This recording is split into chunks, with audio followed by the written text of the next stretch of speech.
Армысыздар, ардақты ағайын. Есімім менің Нәзира Сұлтан Мұратқызы. Менің каналыма қош келдіңіздер. Біз бүгін Абайдың 26-шы сөзін оқитын боламыз. Бізбен бірге болыңыздар.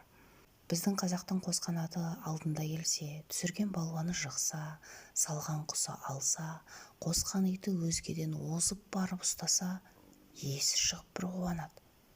Білмеймін, содан артық қуаныш бар ма екен? Әй, жоқ та шығар. Осы қуаныш бәрі де қазақ қарындастың ортасында бір хайуанның өнерінің артылғанына, я бір бөтен адамның жыққанына мақтанарлық не орын бар?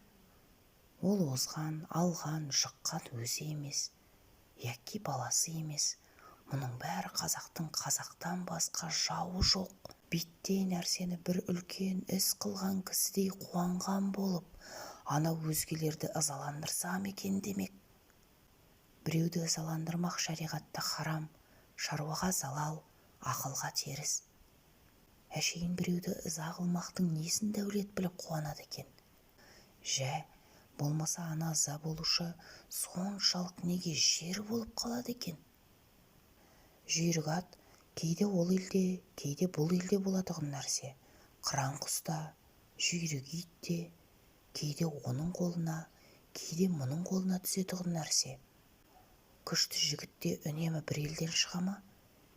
Кейде ана елден, кейде мына елден шығады.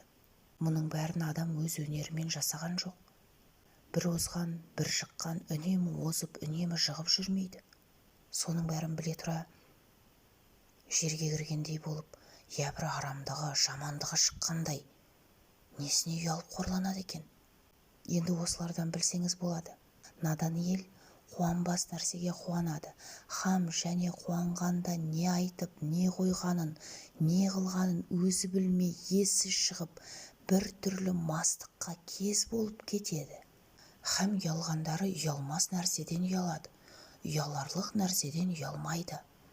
Мұның бәрі надандық, ақмақтықтың әсері. Бұларын айтсаң, кейбіреуі рас деп ұйыған болады. Оған нанба.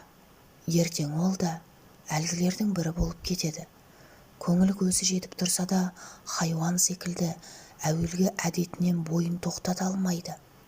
Бір тиянақсыздыққа түсіп кетеді. Ешкім тоқтатып ұқтырып болмайды. Не жаманшылық болса да бір әдет етсе, қазақ ол әдетінен еріксіз қорыққанда, я өлгенде тоқтайды. Болмаса, ақылына жеңгізіп, мұным теріс екен деп біліп, ойланып, өздігінен тоқтаған адамды көрмессің.